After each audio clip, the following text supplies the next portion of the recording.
कांग्रेस के कुशासन को हरियाणा का एक भी व्यक्ति भूला नहीं है। जो लूट, जो भ्रष्टाचार, जो नौकरियां बिकी, तबादलों की मंडियां सजी और जिस प्रकार से सेक्शन 4 और सेक्शन 6 लगा के ज़मीनों की कालाबाजारी की गई, ज़मीनें बिल्डर माफिया को दिलवाई गई। अभी एक केस में जिसमें हुड्डा साहब भी आरोपी हैं, 384 करोड़ रुपए की संपत्ति अटैच की है। अगर पार्टी में प्रतात्व सौंपती है तो मैं उसको स्वीकार करूंगा, मैं इनकार नहीं करूंगा। ये स्टेटस हमें मोदी जी ने दिलवाया कि आज विदेशों में भारतीयों को बड़े गर्व के साथ देखा जाता है।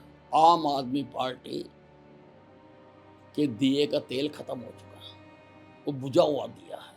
लोकसभा चुनाव में दो ऐसी लोकसभा की सीटें थी, अंबाला और सिरसा की, जहां पर बीजेपी को सेटबैक मिला। और लोकसभा चुनाव के बाद अब विधानसभा चुनाव सामने है और अंबाला सीट जो काफ़ी हाई प्रोफाइल सीट है, अंबाला कैंट, जहां से अनिल विज खड़े हैं, फॉर्मर होम मिनिस्टर विज साहब हमारे साथ हैं। उनसे जानते हैं कि बीजेपी का प्रॉस्पेक्ट क्या है इस चुनाव में, बीजेपी क्या तीसरी दफ़ा सरकार बनाने की दिशा में आगे बढ़ रही है या फिर कांग्रेस पटकनी देगी। विज साहब, बहुत बहुत स्वागत है। आप ये बताएं कि किस तरह का आप कैंपेन देख रहे हैं और आपको लगता है कि किन मुद्दों पर बीजेपी तीसरी बार सत्ता की दहलीज तक पहुंच सकती है? देखिए, पहले तो मैं आपको ये बताऊं कि लोकसभा में भी अंबाला छावनी से हम जीते थे। यहाँ पर जहाँ तक आप बात कर रहे हैं हरियाणा की, तो मुकाबला तो हरियाणा और कांग्रेस में है। और कांग्रेस के कुशासन को हरियाणा का एक भी व्यक्ति भूला नहीं है। जो लूट, जो भ्रष्टाचार, जो नौकरियां बिकी, तबादलों की मंडियां सजी और जिस प्रकार से सेक्शन 4 और सेक्शन 6 लगा के ज़मीनों की कालाबाजारी की गई, ज़मीनें बिल्डर माफिया को दिलवाई गई। अभी एक केस में जिसमें हुड्डा साहब भी आरोपी हैं, 384 करोड़ रुपए की संपत्ति अटैच की है। तो आज भी किसान हुड्डा का नाम सुनकर छुप जाता है। कौन लुटवाएगा हरियाणा को? इसलिए और भारतीय जनता पार्टी ने 10 साल में नीट एंड क्लीन शासन दिया है, व्यवस्थाओं को सुधारने का काम किया है, ट्रांसपेरेंसी बढ़ाई है, पारदर्शिता बढ़ाई है। तो दोनों का कंपैरिजन है और कंपैरिजन में 10 साल का कांग्रेस का, 10 साल का भारतीय जनता पार्टी का राज। कंपैरिजन में कांग्रेस कहीं भी हमारे नज़दीक तक नहीं आती। साहब, आप कह रहे हैं कि एक ट्रांसपेरेंट सरकार बनाई, ढेर सारे लोग कहते हैं कि ट्रांसपेरेंसी आई, लेकिन ढेर सारे लोग ये भी कहते हैं कि जब खट्टर जी मुख्यमंत्री थे तो उनकी कई सारी स्कीम थी, जैसे को आइडेंटिटी कार्ड वाली जो स्कीम थी, लोगों को लंबे लंबे लाइन में लगना पड़ा और लोग उससे काफ़ी नाराज़ हैं और इसीलिए बीजेपी को खट्टर को हटाना पड़ा। अगर आपको खट्टर साहब को पहले हटा दिया जाता तो आपको लगता है कि बीजेपी और अच्छी स्थिति में होती? खट्टर साहब को ऐसे किसी कारण के लिए नहीं हटाया गया। खट्टर साहब ने जिस प्रकार से हरियाणा का शासन किया, हमारी हाई कमांड ने ऐसा सोचा कि खट्टर साहब से सारे देश में काम लिया जाए, इसलिए उनको लोकसभा लड़ाकर वो दिल्ली में ले गए। हटाना वो होता है कि वो यहाँ से हटा ही देते सारा, ऐसा बिल्कुल भी नहीं है। उन्होंने काम किया यहाँ पर। आप चूँकि पुरानी जनरेशन के लीडर हैं, जब अटल जी, आडवाणी जी का बीजेपी में हेल्म ऑफ अफेयर्स पे थे वो, अब मोदी जी और अमित शाह जी हैं, आपने दोनों दौर को देखा है। आप किस तरह से बीजेपी में जो ट्रांसफॉर्मेशन हुआ है, जो चेंज आया है, उसको किस तरह से देखते हैं? देखिए, अटल जी भी देश ही नहीं, सारे विश्व के नेता थे। नरेंद्र मोदी जी भी सारे विश्व के नेता हैं। आज देखिए, महाशक्ति रूस और यूक्रेन का युद्ध रुकवाने के लिए प्रधानमंत्री Narendra Modi ji by train war zone से जाते हैं यूक्रेन में, रूस से बात करते हैं। ये स्टेटस हमें मोदी जी ने दिलवाया कि आज विदेशों में भारतीयों को बड़े गर्व के साथ देखा जाता है। पहले तो लोग वीसा नहीं देते थे, कांग्रेस के राज में तो वीसा नहीं देते थे बाहर लेते थे। लेकिन विद इन पार्टी आपको लगता है कि ज़्यादा जो सेंट्रलाइजेशन जो हुई है, जैसे अटल जी के रिजीम में हम लोग देखते थे कि टिकट के लिए कोई बड़ा नेता है तो उसको टिकट के लिए किसी के दरवाजे पर नहीं जाना पड़ता था। सीनियर जो लीडर हैं उनको आम तौर पे ही मुख्यमंत्री बनाया जाता था। सेंट्रलाइजेशन ऑफ पावर थोड़ा इस रिजीम में आपको लगता है कि ज़्यादा हुआ है? नहीं, कतई भी नहीं। आप देखिए, अब यहाँ पर टिकट वितरण का काम हुआ है। मैं खुद उस चुनाव समिति का सदस्य हूँ। पहले डिस्ट्रिक्ट लेवल पर सारों की राय ली गई है, फिर स्टेट लेवल पर,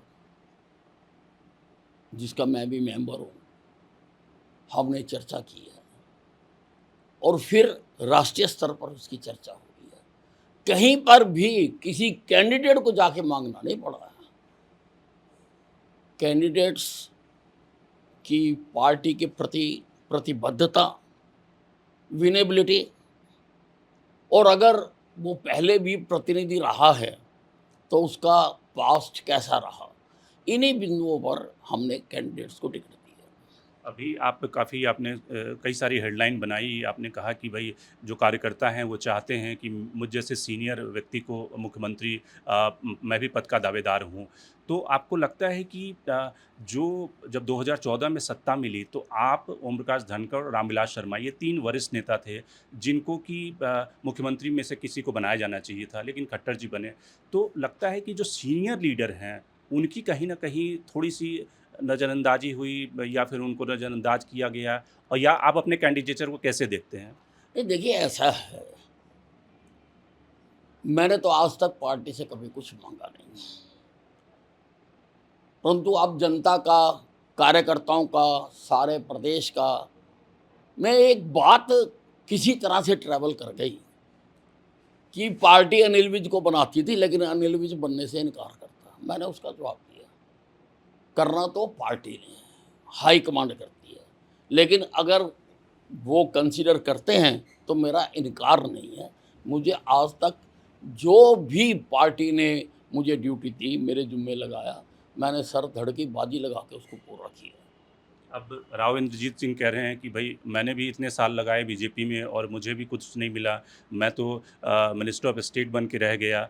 तो आप और राव इंद्रजीत जो सीनियर नेता हैं उनकी जगह नायब सिंह सैनी को बनाना, आपको लगता है कि ये कहीं न कहीं एक ऑर्गेनाइजेशनल ढंग से इसको और बेहतर ढंग से टैकल किया जा सकता था? देखिए, हमारी सोच है सीमित और हाई कमांड की सोच है ब्रॉड। वो कई चीज़ें देख के फैसला करती हैं, और हाई कमांड जो फैसला करती है मैंने हमेशा माना है और मैं उसको ठीक मानता हूँ। अभी धर्मेंद्र प्रधान जो इंचार्ज हैं उन्होंने कहा कि भई अभी तो मुख्यमंत्री नायब सिंह सैनी और आगे भी मुख्यमंत्री नायब सिंह सैनी ही रहेंगे। तो फिर तो आपके कैंडिडेचर और नायब सिंह सैनी के इंद्रजीत का भी कोई इस बार भी नंबर नहीं आएगा? नहीं, देखिए ऐसा है, आप, मैंने कभी ये नहीं कहा कि अगर मेरे को नहीं बनाएंगे तो मैं ये करूँगा, जब बनने के लिए मैं ये करूँगा, मैंने ऐसा नहीं कहा। मैंने केवल एक बात का जवाब दिया है कि अगर पार्टी मेरे पर दायित्व सौंपती है तो मैं उसको स्वीकार करूँगा, मैं इनकार नहीं करूँगा। सिर्फ एक बात कही है मैंने। एक जो सवाल बार-बार लोग एक पब्लिक परसेप्शन है कि हरियाणा में पहलवान नाराज़ हैं, किसान नाराज़ हैं और अग्निवीर के कारण नौजवान नाराज़ हैं। आप चूँकि गृह मंत्री थे और उस दौरान किसानों का जो प्रोटेस्ट हुआ, तो आपको लगता है कि जो कोर कंस्टिट्यूएंसी है हरियाणा की, जिसके लिए जानी जाती है, वो सब आपसे नाराज़ हैं, एंटी इनकम्बेंसी ज़्यादा है? देखिए, ये प्रचार की बातें हैं। अभी लोकसभा के चुनाव हुए हैं, मैं तो डेटों पे बात करता हूँ। आप किसी विधानसभा के किसी बूथ के आप उठा लो जो 100% किसानों का बूथ हो, हम जीते हैं वहाँ से, किसानों ने वोट डाला वहाँ से। ऐसा तो कोई बूथ नहीं है कि जहाँ से हम बिल्कुल हमारा बक्सा खाली रहा हो, ऐसी बात नहीं है। लोगों की मांगें रहती हैं, हमेशा रहती हैं, कुछ ना कुछ लोगों की सरकार से नाराज़गी भी रहती है। और हरियाणा सारे देश का पहला राज्य है जहाँ पर सारी फसलों का एमएसपी दिया गया है। तो ठीक है, लोग के इशू होते हैं और प्रजातंत्र में ये इसको एक्सेप्ट भी किया जाता है। लोग अपनी बातें उठाते भी हैं, अलग अलग तरीक़ों से उठाते हैं। लेकिन आप 10 से तो 5 सीट पे आ गए ना। नहीं देखिए, वो जो 5 सीट पे आए हैं, हम भी उससे आहत हैं, हमारा एक-एक कार्यकर्ता उससे आहत है। और वो क्यों आए हमने बहुत बैठ के विश्लेषण किया है और हमने उन बातों को ठीक किया है। और इस बार हमारा कार्यकर्ता वो जो 5 नहीं आई थी, उसका भी बदला लेना चाहता है। और घायल शेर ज़्यादा खूंखार हो जाता है, आप जानते हैं। आप अपने इलाके से बाहर भी कैंपेन करेंगे, कर रहे हैं या सिर्फ़ अपनी कंस्टिट्यूएंसी पे ही फ़ोकस कर रहे हैं? नहीं देखिए, इलाके से बाहर तो वही जाके कैंपेन कर सकता है जिसको स्टार प्रचारक बनाया जाता है। तो मैं स्टार प्रचारक नहीं हूँ पार्टी का। क्यों आपको क्यों नहीं? आप तो इतने बड़े स्टार हैं, आप होम मिनिस्टर रहे हैं, आपको स्टार प्रचारक क्यों नहीं नहीं बनाया? देखिए, फिर मैंने कहा कि ये सारी चीज़ें हाईकमांड तय करती है। आप ये बताइए कि जो अभी अरविंद केजरीवाल ने कहा कि भई हरियाणा में तो हमारे बिना कोई सरकार नहीं बनेगी। आप अरविंद केजरीवाल की एंट्री को कैसे देखते हैं? और कांग्रेस जो कह रही है कि भई बीजेपी का तो 20-25 सीटों से ज़्यादा का मामला ही नहीं है। देखिए, आम आदमी पार्टी के दिए का तेल खत्म हो चुका है, वो बुझा हुआ दिया है। अभी लोकसभा के चुनाव हुए, दिल्ली में 7 की 7 सीटें हारे हैं, पंजाब में भी इनका बुरा हाल हुआ है, बाकी प्रदेशों में भी जहाँ-जहाँ इन्होंने खड़े करे थे, इनकी ज़मानतें जब्त हुई हैं। अब ये ज़मानत जब्त पार्टी बन गई है। और जो उनके ऊपर आरोप लगे, जिस आंदोलन से इन्होंने धोखे से अपनी पार्टी बनाई, अन्ना हजारे जी का आंदोलन चला और उस आंदोलन में सारा देश जुड़ा। उस आंदोलन में कहीं पर भी राजनीतिक पार्टी बनाने की कहीं चर्चा नहीं थी। इन्होंने उसकी आड़ में लोग तो संघर्ष करते रहे, ये अपनी पार्टी गठित करते रहे। धोखे से पैदा हुई पार्टी, जो बातें इन्होंने कही थी कि ऐसा होना चाहिए, ऐसा होना चाहिए, वो सारे आरोप इन पर लग चुके हैं। जेलों में साल-साल काट के आए हैं। पहले जेल में थे, अब बेल पे हैं। तो जनता सब जानती है, एक बुझे हुए दिए से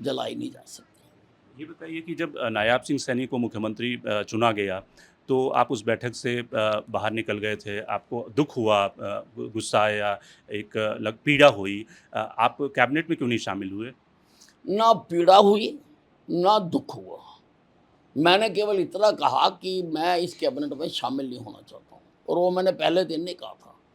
मैं पहले भी मनोहर लाल जी को कह रहा था कि मैं अपनी विधानसभा में अब ज़्यादा समय लगाना चाहता हूँ। मैंने अम्बाला छावनी में राष्ट्रीय स्तर के बड़े-बड़े प्रोजेक्ट मंजूर कराए हुए हैं और उन प्रोजेक्टों की तरफ मैं ध्यान देना चाहता हूँ।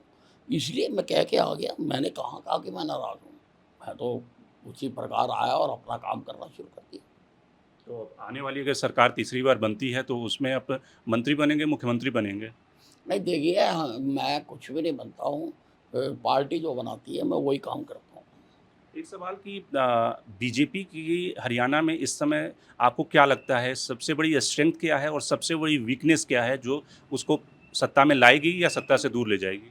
मैंने आपको बताया कि लोगों के सामने कांग्रेस का भी और बीजेपी का भी 10 साल का राज है और लोग तुलनात्मक अध्ययन करते हैं। तुलनात्मक अध्ययन करेंगे और अध्ययन करने के बाद कांग्रेस कहीं आस-पास भी नज़र नहीं आती और जिस प्रकार से कांग्रेस में धड़ेबाज़ी है, कांग्रेस कोई एक पार्टी नहीं है। जिस पार्टी का 16 साल से हरियाणा में चुनाव नहीं हुआ, उसको पार्टी नहीं कह सकते। ये तो भिन्न-भिन्न दलों का समूह है और इस चुनाव में भी देखने को मिल रहा है कि भिन्न-भिन्न दलों ने सारे हरियाणा में प्रत्यक्ष या अप्रत्यक्ष रूप से अपने-अपने एक दूसरे के खिलाफ कैंडिडेट खड़े करे हैं या एक दूसरे का विरोध कर रहे हैं। तो ये तो आपस में लड़के हार जाएँगे। हमें इनकी कोई चिंता नहीं है। हम एकजुट होकर, हमारी पार्टी में कोई धड़ा नहीं है। सब मिलकर हम अपने उम्मीदवारों को जिता रहे हैं और हमारे उम्मीदवार जीतेंगे। और वीकनेस क्या है बीजेपी की? देखिए, मुझे 50 साल हो गए इस संगठन के साथ लगे। मैं कॉलेज में पढ़ता था 1969-70 में। तब मैं अखिल भारतीय विद्यार्थी परिषद से जुड़ा था। मैं उसका जनरल सेक्रेटरी बनाया गया। तब से लेके आज तक मैंने पार्टी को नज़दीक से देखा है। राष्ट्रीयता, देश को मजबूत करना, करैक्टर, अपनी संस्कृति, यही यहाँ सिखाया जाता है। कोई कमजोरी वाली बात यहाँ सिखाई नहीं जाती। कई सारे लोग ये कहते हैं कि हरियाणा में आपकी सरकार बनेगी तभी जब ये सारे जो इंडिपेंडेंट, जेजेपी, चौटाला ये वोट काटेंगे कांग्रेस का, तब आप सत्ता की दहलीज तक पहुंचेंगे। देखो क्या होगा क्या नहीं होगा, मुझे एक चीज़ पता है और दावे के साथ पता है कि भारतीय जनता पार्टी बिना किसी के समर्थन के अपने दम पर अकेले तीसरी बार हरियाणा में सरकार बनाने जा रही है। आप जेजेपी और इस तरह की पार्टियों से कोई समझौता नहीं करेंगे आने वाले दिनों में? नहीं नहीं, हमें ज़रूरत ही नहीं पड़ेगी। क्यों करेंगे हम? हमारे अपने इतने जीत के आएंगे कि हमें ज़रूरत ही नहीं पड़ेगी। जेजेपी जिस तरह से आपके साथ सरकार में रही और उसके बाद फिर अलग हुई, आपको लगता है कि किसानों का जो गुस्सा था उसकी वजह से जेजेपी का जो वोट था वो ख़त्म हो गया, और जो आप लोगों ने बयान दिए थे कि यमुना पार पहुंचा देंगे, तो वो वाली स्थिति आ गई है जेजेपी की? अब देखिए, अब जेजेपी का तो जेजेपी बताएं, एक दूसरी पार्टी के अंदर उनके क्या विषय हैं क्या नहीं हैं, क्यों वो धरातल पर चले गए, क्या कारण हुए, तो वो बताएं तो ज़्यादा अच्छी बात है। बहुत बहुत धन्यवाद अनिल विज साहब का। वो कह रहे हैं कि बीजेपी सत्ता में वापसी करेगी। बीजेपी का जो 10 सालों का कामकाज है वो बहुत ही बेहतर है कांग्रेस की तुलना में, और इसलिए बीजेपी का तीसरी बार हरियाणा में सत्ता वापसी के रास्ते में कोई रुकावट नहीं है। Shankar Animesh, the print, Ambala.